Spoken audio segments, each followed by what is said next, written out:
At the beginning of the story, we see a bunch of students getting ready to go on a school trip. Among them is Ise Kaitu, the main character. He couldn't buy any more stoked about the trip, claiming it to be one of the most anticipated moments of his life. His friend, Sujisaki Shudo, thinks that Kaitu is overreacting, but Kaitu is honest about him waiting 10 years for this moment. He's so excited that he has barely slept for the last week or so. On the other hand, we see the class president, Saito Ichio, asking a student, Torishima Tereo, is he okay?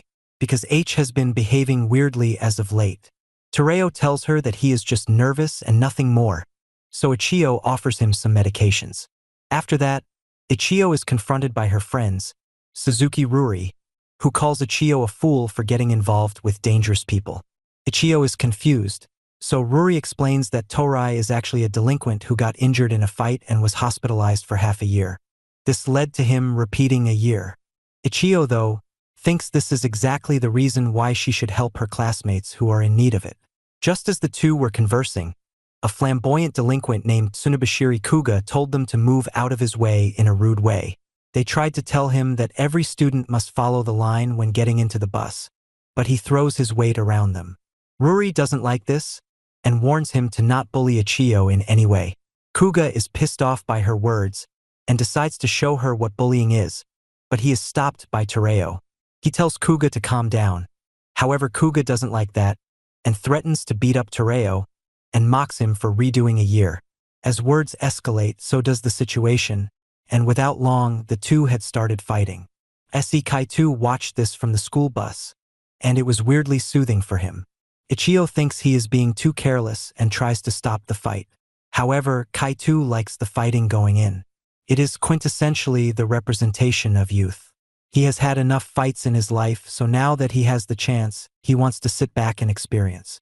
Meanwhile, the teacher, Tanin Yajima, steps in and tells Tereo and Kuga to not fight.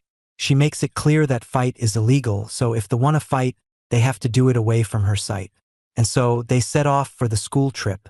Kaitu says that the bus moving has a therapeutic vibe to it, and so he is feeling sleepy. Shudo, who was seated beside him, tells him to sleep if that is the case. Kaitu refuses to sleep though.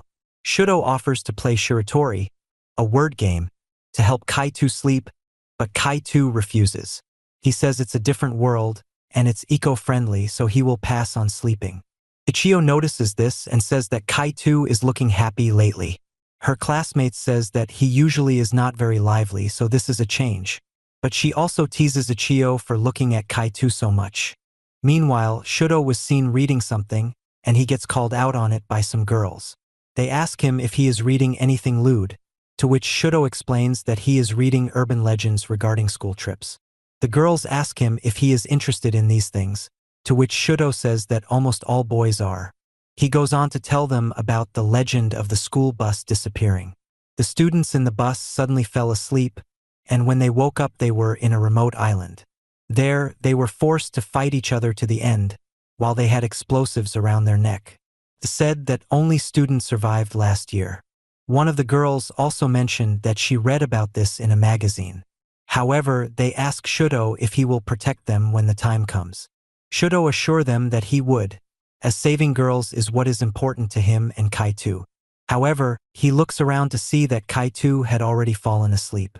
Meanwhile, the delinquent guy Kuga said that he would enjoy a survival game where he gets to finish off all guys and have sex with the girls. Shudo obviously doesn't like this. After a while, Shudo realizes that he is also feeling sleepy like Kaitu. Turns out it is not just him but everyone who are feeling that way. They understand that something fishy was going on, as a mysterious gas filled the bus, and the driver had a gas mask on. Soon, all of them went to sleep. Shudo, drowsy himself, tried to wake up Kaitu, but he didn't wake up. Instead, we see that Kaitu had gone back to the different realm in his sleep. There, Kaitu asked the goddess Sameo why he was brought back here. After all, he was promised that he would get sent back to the world he belongs to because he helped save theirs.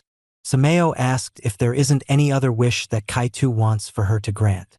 Kaitu says no, as the only reason he helped them is because they guaranteed his return to the world and assured the safety of his family. So he warns Sameo to fulfill his wish, or else he won't forgive her. Sameo tries to explain to him how the best heroes stay back here and become kings and fall in love with the goddesses. However, Kaito makes it abundantly clear that he holds no attachment to this place. Sameo thinks it sucks that he is seeing it this way because he has a hell-burning dragon and he is fluent in divine language. However, Kaito doesn't care. She tries to convince him by saying that talent like him isn't common and that he is special here. Kaito says that he understands that he can survive in this world, but he has no intention in living somewhere where his family and friends are not present. Seeing how determined he is, Sameo gets ready to grant his wish. However, Kaito will never be able to come back to this world again, and his powers will carry over to the other world too. Kaito couldn't wait to go back to his own world, and 3 days later, he came back to a school trip with his friends. Just then, Kaito wakes up from his sleep and notices that him and all the other students are in a different classroom. And in front of them was an unfamiliar man with a gun. The guy had gotten mad at Ichio, so he fires his gun at her. Before it reaches her though, Kaito uses his powers from the other world to stop the time. As everyone froze because of the magic, he looked at the stranger man and realizes that scum exists in this world too.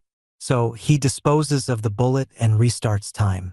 As everything and everyone come back to life, Kaito tells the old man to not shoot at anyone randomly. Everyone is shocked by this, as they thought the guy had already shot Ichio, yet she was safe. Even the guy was confused by Kaito's sudden appearance out of nowhere. Kaito asks Ichio if she's fine.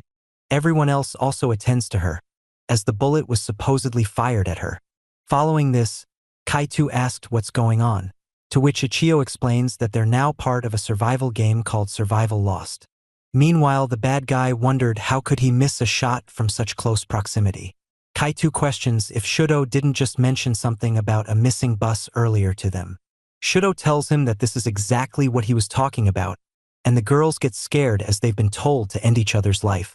This angers Tereo, who tells everyone to not waste time by talking, because if they're unaware of the danger, they'll get finished. The bad guy then states that the last winner knows what he is doing. This raises a lot of questions among the students.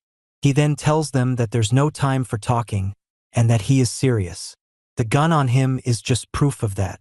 Kaito, unimpressed, says he can see what he has on him and that there's no reason for the guy to yell and announce it. His unbothered behavior even manages to scare other students, who tell him to not provoke the guy. The bad guy states that his hands probably got shaky, or else he wouldn't have missed the shot earlier. However, Kaito keeps on mocking him.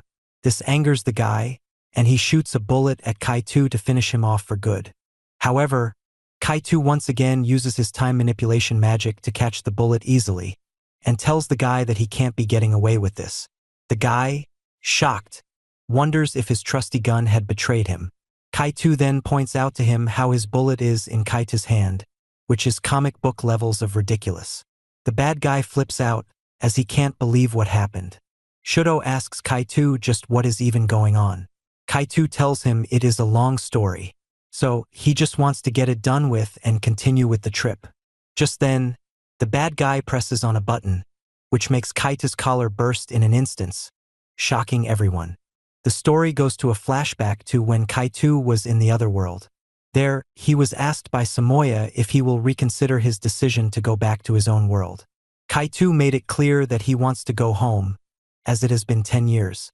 Samoya thinks he can stay and make this his new home. Kaito is appalled by that idea. He doesn't think a place so dangerous and hostile can be anyone's home. Besides, if the living difficulty level on Earth is level 1, the level here would be over 9,000, so there's no point in living there. So, when he woke up from sleep, he was happy to be back to his world. He was shocked to see that only 10 seconds had passed in this world, but it was 10 years for him. Seeing his real body again made him happy.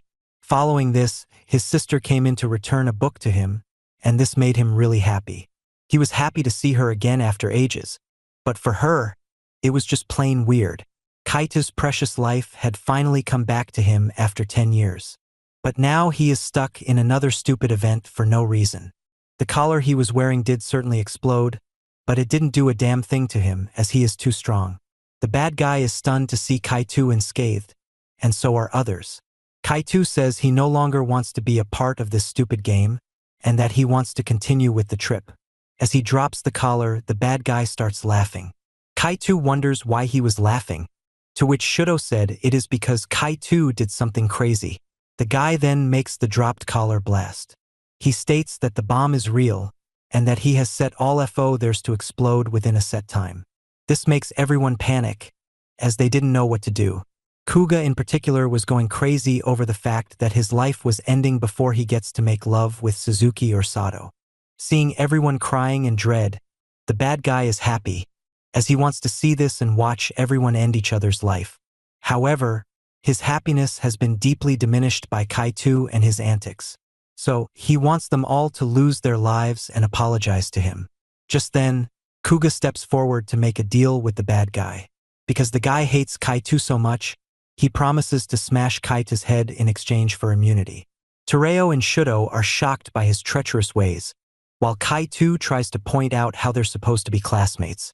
Kuga doesn't care though, to him this is about survival. The bad guy likes Kuga and with his help, comes up with a plan. He declares that within the next hours, the students should try and end Kaito's life. The one who succeeds to end him gets the prize. This puts everyone in stress, as the bad guy tells Kaito that he will get ended by the ones he wanted to protect. Kaito asked what will happen to the people who take his life, the ones apart from the one who deals the final blow, that is. The bad guy clearly declares that everyone else will have get blown up as planned. Kaito is disgusted by that. He also wanted to enjoy this game for a bit, but now he has no choice. Saying this, Kaito uses a dimensional magic technique which miraculously makes everyone's collar disappear. The bad guy's jaw drops, as all his plans went to vain. All the students were shocked too. Eventually, they started to think that even though they've been saved by him, just what kind of a person was Kaito? Him making the collars disappear like they were nothing. This was all a bit strange, and even his closest friends started doubting Kaito. Eventually, one of them calls Kaito a monster, and Kuga takes advantage of this by charging at Kaito, saying his cool demeanor is suspicious. If anything, he is the one they should be scared of. Kuga is quickly pulled back by one of his classmates, as they didn't want him to anger the demon. Kaito, slightly annoyed, tells him that he won't be taking anyone's life. He also says that if he really were to be a demon, they all would have already be finished off by now. His look scaring off everyone, which is why he doesn't want to argue with them. Just then, Ichio steps forward and puts herself between Kaito and everyone else. She tries to put some sense into her classmate's mind, saying anyone would be pissed by such harsh words. At the end of the day, it shouldn't matter if he did something unbelievable, because he is still Kaito to them. She doesn't care about what Kaito might have done, but he just saved everyone, so she can't oppose him. Eventually, everyone starts apologizing to Kaito as they did get scared of him and did call him a monster. Shudo suggests Kuga gets the worst punishment, as he is the worst offender of it all. Kaito says he doesn't care about it, and also apologizes himself for getting annoyed for a while. As they make up, the bad guy gets mad at them and says he is done getting insulted by them. So, he clicks on a remote to telecast some live footage to them. The screen shows their teacher Ms. Yata, stripped to her underwear, being harassed by armed men. The students are horrified by this, as they can't see their teacher suffering. The bad guy then talks to his subordinates there, who are also confused by how the collar disappeared. The bad guy then looks at Kaito, and tells him that he has many other ways to make a woman behave other than the collar. The students still could not believe what was going on, and thought that it was definitely a lie. However, the bad guy doubled down and told them that it is not. At one point, Ms. Yata finds an opening and tries to escape by untying her hands. However, the guards catch her and tie her up properly this time. They tell her to put on more resistance, as they forcefully tear her clothes apart and tie her hands. The bad guy goes on about how going up against a strong woman turns him on a lot. He prefers that over going up against someone who wouldn't even put up a resistance front. He then tells the student that their homeroom teacher is confined somewhere far beyond their reach. So, it does not matter how big of a monster Kaito is, because he simply cannot do anything. He now wishes for them to listen to him, and start butchering each other just like how they were supposed to in the first place. Kaito speaks up and says he does not give a damn about what he says. The classmates tell him to not provoke the bad guy, and Ichio also tells him that, but Kaito goes on to say that the bad guy talks too much. He proceeds to use a magical silencing technique by squeezing his fingers together. This in turn makes the bad guy's mouth go silent, as he is unable to speak of after this. Kaito tells him to keep his mouth shut now. Ichio tries to tell Kaito to not do this, as the guy is their only way to get information on where Mizyata is. However, Kaito seems unfazed, as he tells everyone that he needs to go somewhere. He proceeds to use an instant teleportation technique that takes him to where Mizyata was. The students were shocked to see him on the screen, whereas the guards there were shocked too and quickly opened fire on Kaito. However, the bullets didn't hit Kaito. He mocks the guards, saying they're rude for shooting at him when he just came to take his teacher back. The guards, shocked, wonder where the bullets went. Kaito then proceeds to drop all the bullets that were shot at him from his hand, as he caught them. This terrifies the guards, because this was unprecedented for them. Out of fear, they start firing shots at Kaito again, hoping to end him this time. However, it doesn't even graze Kaito. He tells the guards that he isn't there to end them, because he isn't interested in that anymore. However, seeing his teacher in bad condition makes Kaito understand the severity of the situation. So, he asks the guards if they're willing to think back on their actions. Suddenly, the guards stop attacking him, and their bodies start moving differently from their will. The guards start attacking one another, as we learn that Kaito had used the body manipulation technique on them. As they kept fighting, Kaito moved ahead, telling them to try and not end each other as he approaches to save Mizyata.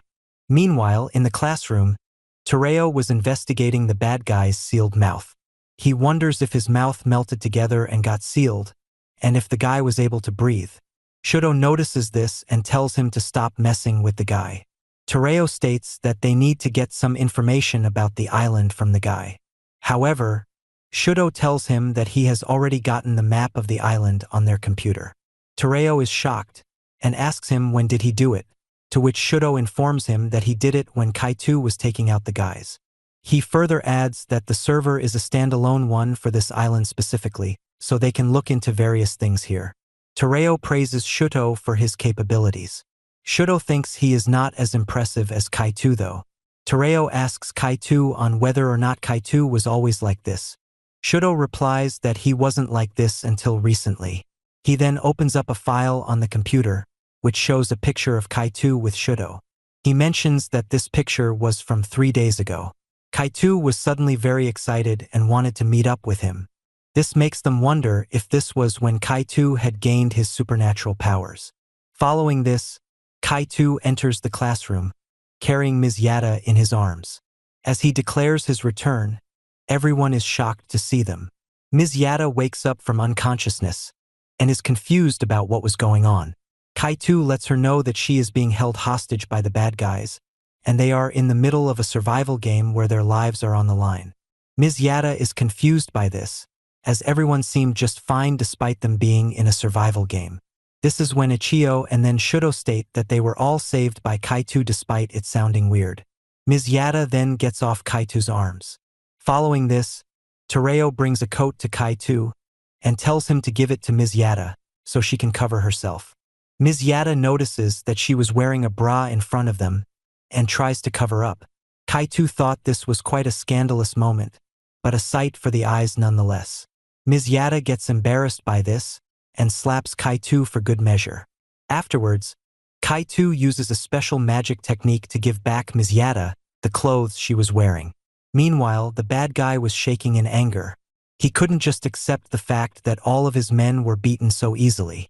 After all, these people were previously members of the Special Forces, and he handpicked them to join the squad. However, Kaito ruined everything for him and his team, so he can't just let him off the hook.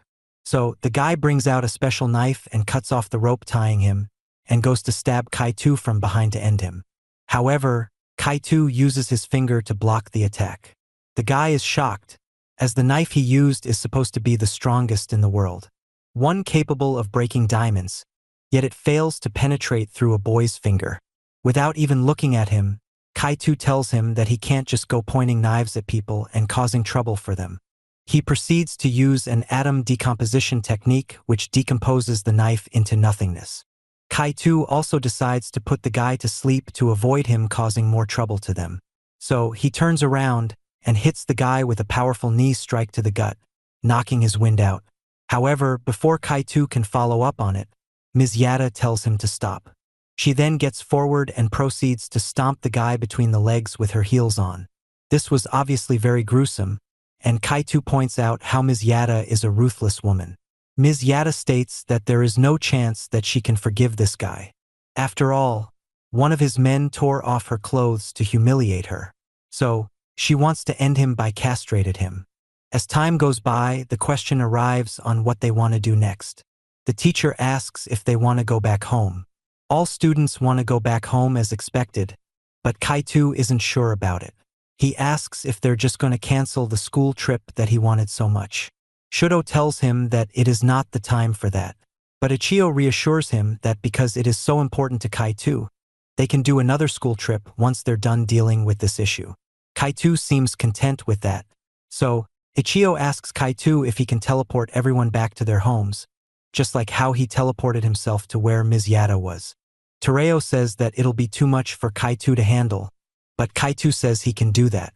In fact, he can go to any place that he has seen. This shocks Tereo. However, Kaito isn't so sure about leaving, because then these bad guys will be let off without any issues and they'll continue doing what they were doing. Being left in a tough predicament, Kaito asks if they should stay for a bit longer and get to the end of this by taking out the actual mastermind behind this. As he asks this question, he gets almost immediate agreement from Tereo, who feels the same way as him.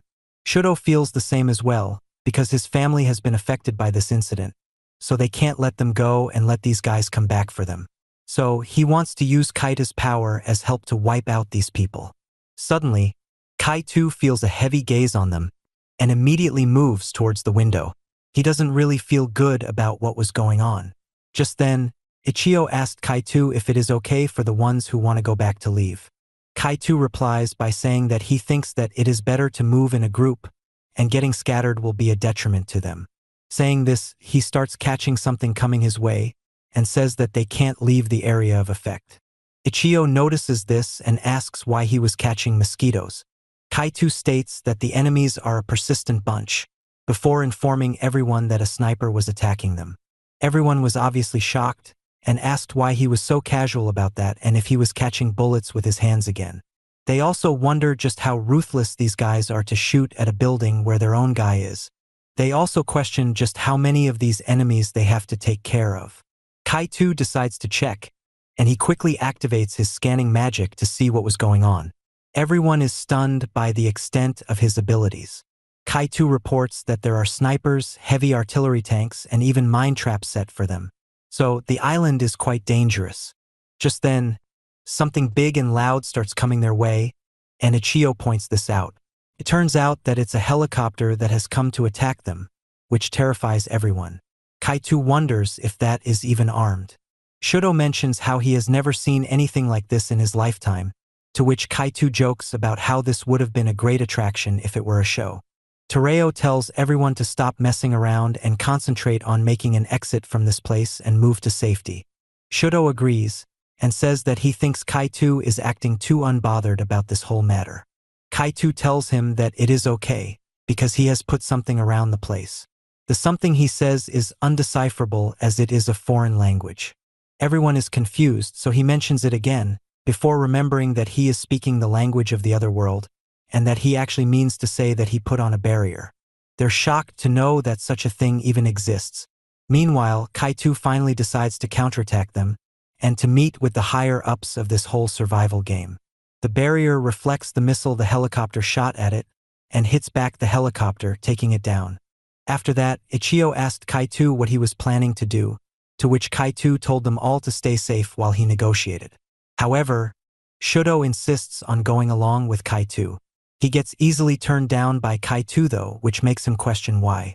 Kaito makes it clear that he won't be taking anyone from there. Tereo also asked why he was not willing to take Shudo, and Shudo also asked the same question. Kaito, deep down, didn't want to take him because Shudo was reminding him of the people from the other world. The kind of look he hated, the look on the faces of kids who lost their parents in battle and sworn revenge. And that seems to be the case for Shudo too, as he was seeking vengeance for his father, who was probably taken out by them. He admits to knowing about the existence of this game for a long time. His father was a journalist who reported on this matter, and he suddenly disappeared one day. After his disappearance, Shudo and his mother had to move places several times because of witness protection. Also, his mother wouldn't give him any information about the matter, so he was kind of clueless and had to search the dark web for any hints. So, when the time came and the bus got abducted, he wasn't surprised. In fact, he was happy because this might bring him closer to the truth. Kaito is shocked that Shudo is openly talking about such a big topic. Shudo continues on, saying even if there's a small chance that his father is connected to this, he wants to go. Kaito tells him that he understands his emotions, but he can't take Shudo with him, because it is easier to move alone. So he decides to move out on his own, leaving Shudo baffled, as he asks Kaito why he doesn't want to take him. Kaito doesn't say anything, but in his mind he apologizes to Shudo. He has seen this all play out in the other world. If one allows the victim to take revenge, their minds go crazy after the revenge is completed. Some get taken over by apathy, some become psychos, while others develop scopophilia. And they start behaving very differently from how they would normally. He was given the task of monitoring these people in that world, so he knows that it's not going to be easy at all. What bothers Kaito the most is the fact that people take each other's lives. Anyway, he uses his magic technique to teleport into a base for the bad guys. Once there, he once again uses his magic to take out the oncoming guards. So, he quickly moves over to the guy in charge, and wastes no time in asking him about who are the ones behind this terrible plan. The old guy replies by calling Kaito a fool for thinking a single entity rules over the island. He also declares that they've launched a large-scale nuclear bomb to wipe out the island. However, Kaito is not interested in hearing anything but an answer to his question. The guy doubles down and once again states that he pressed the button and that the nuclear bomb will make the island disappear off the surface. However, Kaito just calls him annoying for ducking the questions. The old guy is angered and he says that Kaito doesn't know how the world operates. There are two types of people, the ones who take lives, and the ones whose lives get taken. Kaito replies by saying this is too big of a matter to discuss with a senile old man, and tells him to reconsider his views. Just then, the bad guy's aircraft carrier explodes. This shocks the old guy, as he questions just how Kaito did it. Back in the classroom, even the students are stunned by the purple light coming out of the explosion. This is when Kaito declares that it was the work of his trusty friend, the fire dragon, Hellburn.